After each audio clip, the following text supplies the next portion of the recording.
अस्सलाम वालेकुम। इस गोल्डन फ्राइडे में हमारा टॉपिक है मैरिज। शादी एक ऐसा इदारा है जिसको माशरे की हिमायत हासिल है और माशरे में इसको उमूमन हम सब शादी से वाकिफ हैं, लेकिन असल में ये इदारा क्या है तो हमारी सोसाइटी में इसके बारे में मिसकंसेप्शन मौजूद है। यानी सरसरी तौर पर तो शादी को जाना जाता है, लेकिन डीपली इसके बारे में अवेयर नहीं है। शादी एक ऐसा इत्तेहाद है जो कि हुकूक और फराइज की बुनियाद पर मबनी है। शादी एक ऐसा कानूनी मुआहदा है जिसमें दो फरीक एक दूसरे को उसकी तमाम खूबियों और खामियों के समेत कबूल करते हैं। शादी के बंधन में बंध जाने के बाद हर फरीक पर कुछ जिम्मेदारियां आयद होती हैं। एक फरीक की जिम्मेदारी दूसरे का हक, तो शादी को निभाने के लिए अपनी अपनी जिम्मेदारियां निभानी पड़ती हैं। ये एक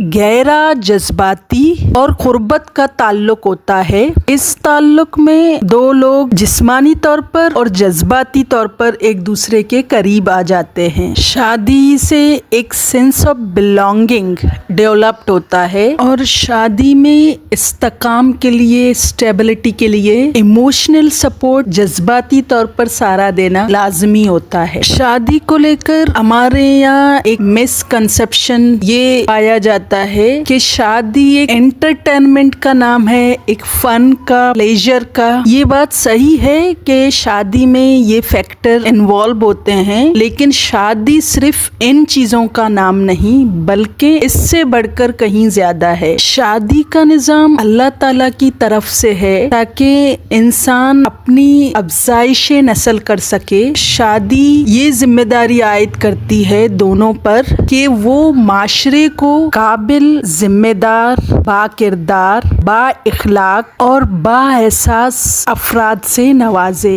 यानी अपने बच्चों की सही तरबियत करके ये सारे औसाफ, क्वालिटीज उनमें पैदा की जाएं। इसके अलावा शादी में हमें जिन चीज़ों को ज़्यादा अहमियत देनी चाहिए उनमें सबसे पहले म्यूचुअल रिस्पेक्ट है, यानी एक दूसरे की इज्जत की जाए। उसके बाद कम्युनिकेशन है, यानी एक दूसरे से बातचीत की जाए, अपनी ख्वाहिशात, अपने ज़रूरियात एक दूसरे से बयान किए जाएं, अपने थॉट्स, अपनी फीलिंग्स शेयर की जाएं ताकि दूसरा बंदा आपको समझ सके, आपको जान सके। शादी में ट्रस्ट, एतमाद का फैक्टर भी अहम है। एतमाद और भरोसे के बगैर कोई भी शादी कामयाब नहीं हो सकती। इस वजह से कोशिश करनी चाहिए कि ट्रस्ट को बिल्ड किया जाए और उसको मेंटेन किया जाए। शादी में हमें इमोशनल इंटेलिजेंट होना चाहिए, मतलब हमारा कोई भी काम, हमारा कोई भी फैसला